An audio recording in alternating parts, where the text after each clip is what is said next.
নমস্কার, বাংলা বার্তা থেকে বলছি সন্ময় বন্দ্যোপাধ্যায়। জাস্টিস অভিজিৎ গাঙ্গুলির রাজনীতিতে নামাটা বেশ কয়েকটি শ্রেণী কিছুতেই পছন্দ করছেন না। আপনারা খেয়াল করে দেখেছেন, উগ্র বামেরা তীব্র গালিগালাজ করছেন এবং অবশ্যই বামপন্থী বা সিপিএম যারা করেন তাদের মধ্যে মনে হয়েছে উনি আমাদের দলে এলেন না কেন। কংগ্রেসিরা তো বিস্তর রাগারাগি করছেন রাহুল গান্ধীকে নিয়ে তিনি প্রশ্ন করেছেন বলে। এবং অবশ্যই Trinamool as usual classless character, যাদের শ্রেণী চরিত্র নেই, যাদের কোনো নিজস্ব ক্লাস নেই, কোনো কালচার নেই, তারা তাঁদের ভাষায় জাস্টিস অভিজিৎ গাঙ্গুলিকে ক্রমাগত আক্রমণ করছেন। সেই সময় তিনি বিজেপি বেছে নিয়েছেন এবং বিজেপির প্ল্যাটফর্মে নির্বাচনে দাঁড়াচ্ছেন, লোকসভা নির্বাচনে দাঁড়াচ্ছেন এবং লোকসভা নির্বাচনে দাঁড়ালে তারপর তিনি যদি জিততে পারেন তাহলে সংসদে গিয়ে তিনি বাংলার হয়ে কথা বলতে পারবেন এবং সবথেকে বড় কথা, হয়তো কোনো প্রশাসনিক দায়িত্বে যেতেও পারেন, কেন্দ্রীয় মন্ত্রিসভায় স্থান পেতেও পারেন।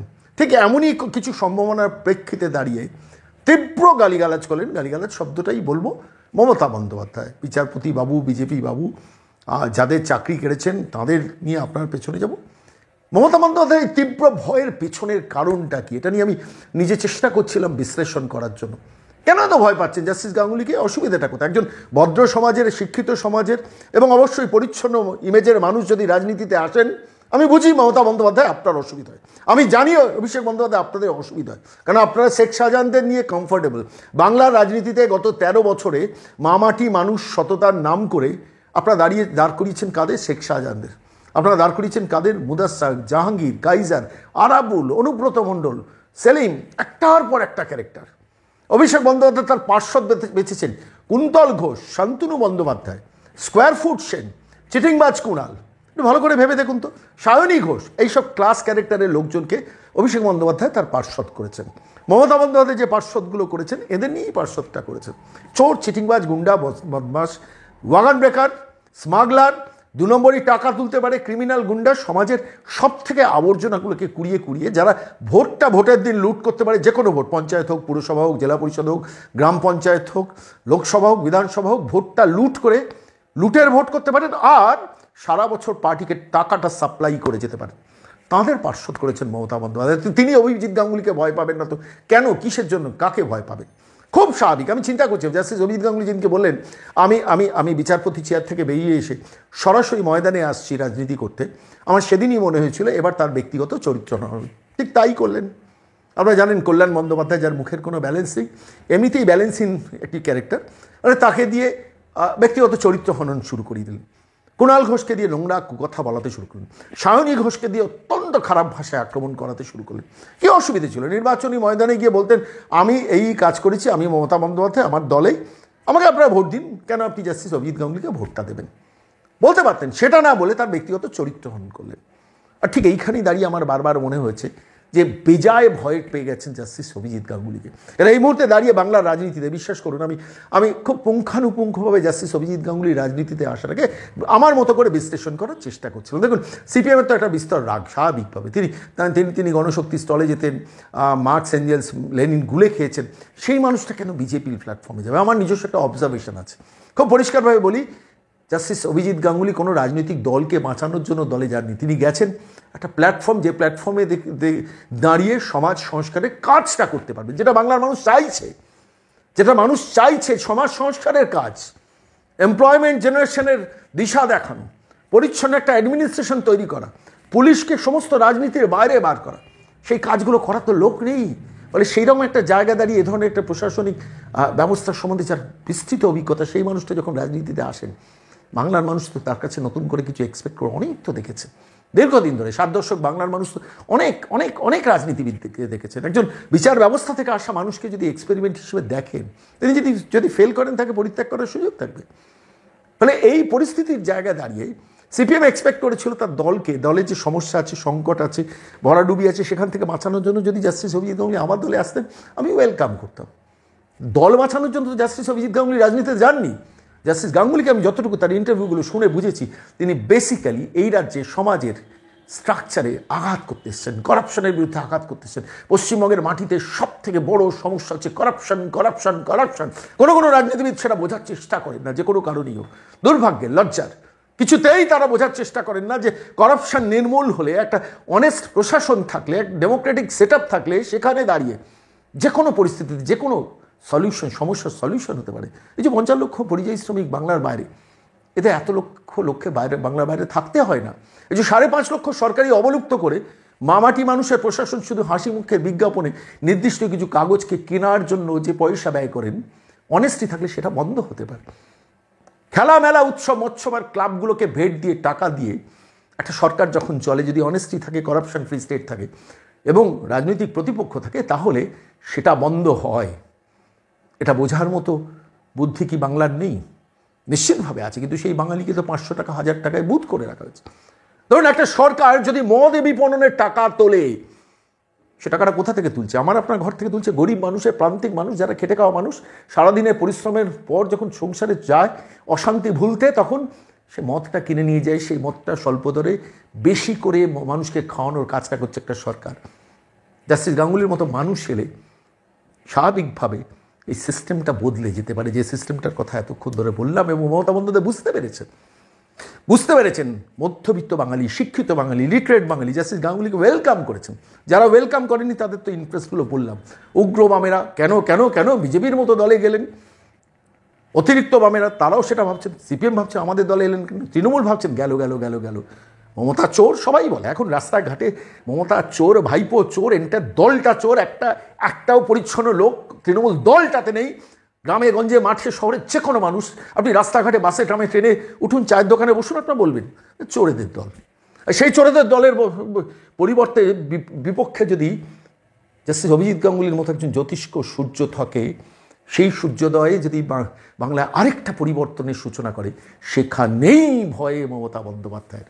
আর তার সঙ্গে যদি শুভেন্দু অধিকারীর মতো মানুষ টানার ক্ষমতা একজন রাজনৈতিক নেতা থাকে, তাহলে বুঝতে পারছেন কী হতে পারে।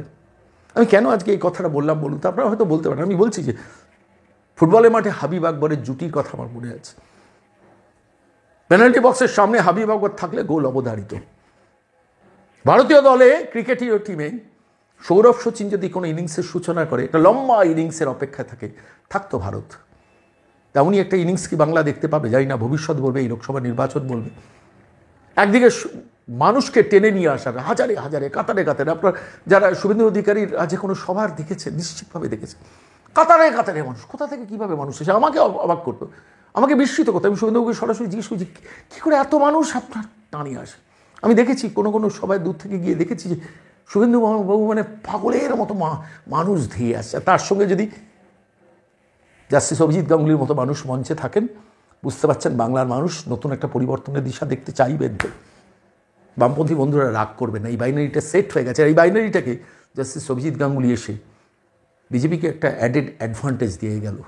ফলত স্বাভাবিকভাবে সৌরভ সচিন জুটির মতো এই বাংলায় যদি রাজ করে শুভেন্দু অধিকারী জাস্টিস অভিজিৎ গাঙ্গুলির এই জুটি, মমতা বন্দ্যোপাধ্যায় নবান্ন থেকে 14 তলা থেকে হেঁটে নেমে কালীঘাটে বাড়িতে কাঁদতে যেতে হবে। সেদিনটা কিন্তু দেখা যায়, বাড়িয়ে বলছি না, বিশ্বাস করুন। আমি স্বপ্নও দেখতে চাইছি না, আমি যেটা বাস্তব সেটা বলছি আপনাদের। আপনারা অনেকে প্রশ্ন করতে পারেন, আপনি সুকান্তবাবুর নাম বলছেন না কেন?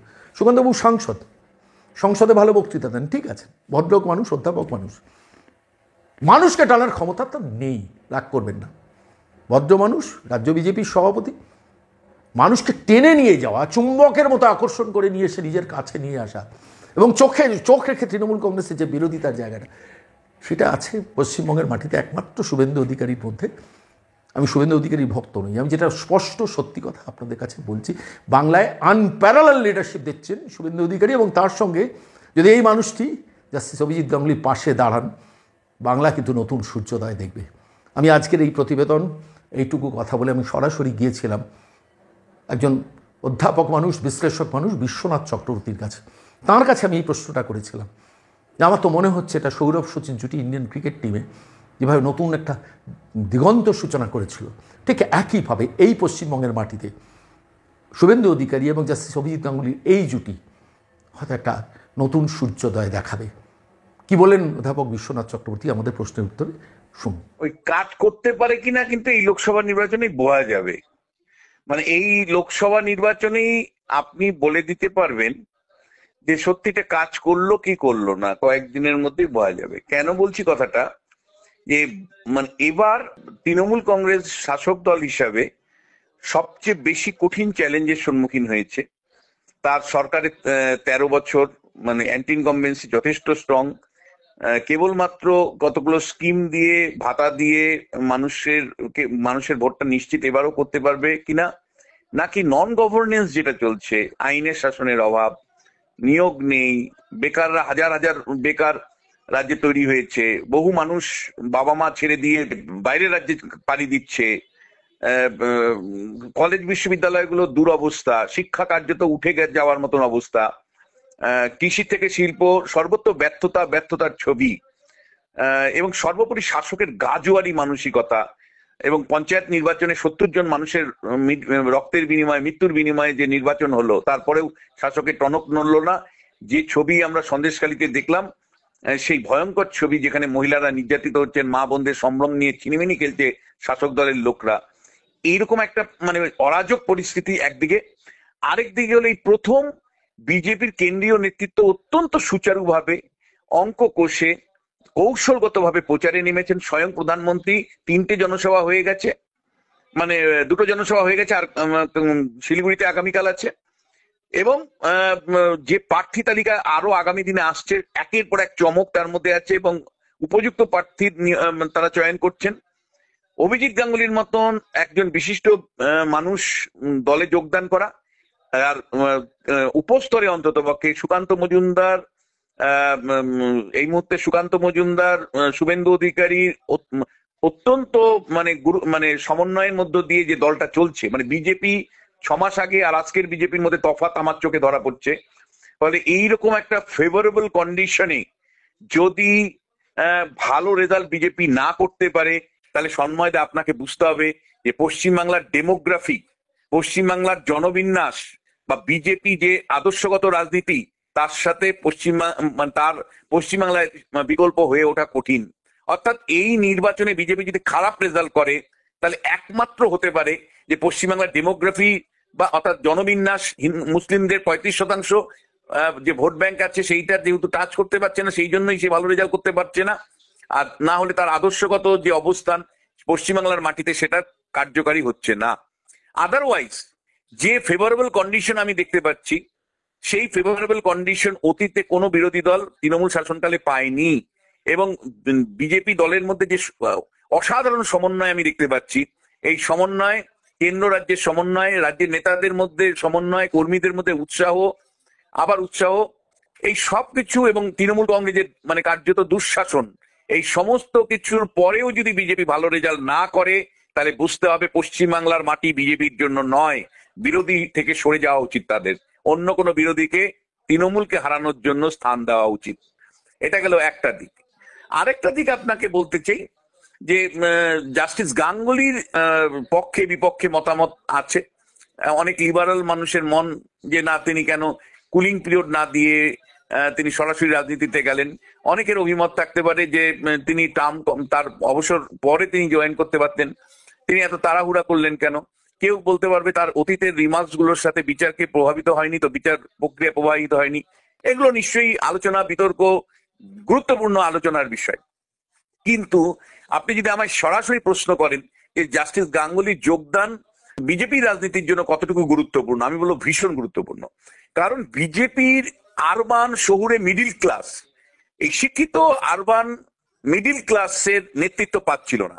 আপনি দেখুন, মানে একদম এম্পেরিক্যালি কলকাতা থেকে 100 কিলোমিটারের মধ্যে বিজেপির কোনো নেতা নেই। শুভেন্দু অধিকারী মেদিনীপুরের, আর ওইদিকে সুকান্ত মজুমদার বা দিলীপ ঘোষ মেদিনীপুরের, সুকান্ত মজুমদার উত্তরবঙ্গের। ফলে এই যে কলকাতাকে মাথায় রেখে যদি আপনি 100 কিলোমিটার যদি একটা ব্যাসার্ধ করেন, একটা নেতা নেই, একটা মুখ নেই। এবং সবচেয়ে বড় কথা, কলকাতা শহরের কোনো শিক্ষিত, মার্জিত এবং একেবারে মানে বলা যায় যে মধ্যবিত্ত বাঙালির যে ইমেজ, সেরকম একজন নেতা বিজেপির নেই। সেই জায়গা থেকে অভিজিৎ গাঙ্গুলি হলো সেই প্রতিনিধি, যিনি কলকাতা শহরের শিক্ষিত মানুষ, মার্জিত মানুষ, একেবারে টিপিক্যাল বাঙালি কালচারের অভ্যস্ত, বক্তব্য রাখছেন একেবারে বাঙালি ভাবনা চিন্তার উপর ভিত্তি করে। ফলে অভিজিৎ গাঙ্গুলি কার্যত বলা যায় যে তৃণমূলের ক্ষেত্রে কিন্তু যথেষ্ট দুশ্চিন্তা বাড়িয়ে দিলেন। কারণ এতদিন তৃণমূল বলতো নেতা কোথায়, কাকে দেখে ভোট দিবে। এবার যদি অভিজিৎ গঙ্গোপাধ্যায় মুখ হয়ে ওঠেন নির্বাচনে জয়ী হয়ে তমলুক থেকে, তাহলে কিন্তু আমি বলবো যে এই মানে এই যে বিকল্প মুখকে, মমতা বন্দ্যোপাধ্যায়ের বিকল্পকে, এই যে ভাবনাগুলো বা শহরের বিজেপির মুখ নেই, এই ভাবনাগুলো কিন্তু দূর হয়ে যাবে। ফলে অভিজিৎ গাঙ্গুলি সফল হচ্ছেন কিনা, বিজেপি যে সমন্বয়ের মধ্যে দিয়ে এখন এই মুহূর্তে চলছে সেটা আগামী দিনেও জারি থাকে কিনা, সুকান্ত বা শুভেন্দুর মধ্যে যে সমন্বয় এখন আমি দেখতে পাচ্ছি সেই সমন্বয় আগামী দিনে জারি থাকে কিনা, কেন্দ্রীয় নেতারা যে ধরনের উদ্যোগ এখন নিচ্ছেন আগামী দিনেও সেগুলো জারি রাখেন কিনা, সেগুলো নিশ্চয়ই ইম্পর্টেন্ট হবে। কিন্তু অভিজিৎ গাঙ্গুলি কিন্তু বিজেপির একটা বড় শূন্যস্থান পূর্ণ করে দিল। শিক্ষিত মধ্যবিত্ত বাঙালি সমাজের প্রতিনিধি তার একজন পেয়ে গেলেন, যার স্বচ্ছ ভাবমূর্তি, উজ্জ্বল ভাবমূর্তি, দুর্নীতির বিরুদ্ধে ইমেজ রয়েছে, বাংলা রাজনীতির ক্ষেত্রে কিন্তু একটা গুরুত্বপূর্ণ মুখ। এখন এই মুখটাকে বিজেপি রক্ষা করবে কি করে, তিনি নিজেকে রক্ষা করবেন কি করে, তৃণমূলের যে তরফ থেকে যে ধরনের আক্রমণ ইতিমধ্যেই হচ্ছে, বা আগামী দিনে অনেক মিথ্যে অভিযোগ, মিথ্যে মামলা তার বিরুদ্ধে আসতে পারে। যেমন করে অশোক গাঙ্গুলিকে মানে বিচারক হিসাবে যখন তাকে সরিয়ে দেওয়া, মানে অর্থাৎ রাজ্য মানবাধিকার কমিশনের পদ থেকে সরাতে হচ্ছিল, তখন তৃণমূল কংগ্রেসের তরফ থেকে কি ঘৃণ্যতম অভিযোগ আনা হচ্ছিল তার বিরুদ্ধে, এনে তাকে সরিয়ে দেওয়া হয়েছিল। ফলে আগামী দিনে অভিজিৎ গাঙ্গুলিকে কিন্তু তৈরি থাকতে হবে যে তৃণমূলের যে আইটি সেল আছে, তৃণমূলের যে ধরনের লোকজন আছে, তারা হয়তো তার চরিত্র নিয়ে প্রশ্ন তুলবেন, তাকে খুব খারাপ ভাবে, কদর্য ভাবে তুলে ধরবেন। ফলে সেইকেও কিন্তু কিভাবে কমব্যাট করে অভিজিৎ গাঙ্গুলি বা তার দল বিজেপি, তার উপরে কিন্তু অনেকটা নির্ভর করবে। কিন্তু আপাতত আমি বলবো যে কথাটা, সেটা হলো ডেফিনেটলি অভিজিৎ গঙ্গোপাধ্যায়ের অন্তর্ভুক্তি বিজেপিতে বিজেপি রাজনীতির জন্য কিন্তু আগামী দিনে বিরাট আশার বা প্রত্যাশা তৈরি করতে পারে। অনেক ধন্যবাদ বিশ্বনাথ দা, অনেক ধন্যবাদ।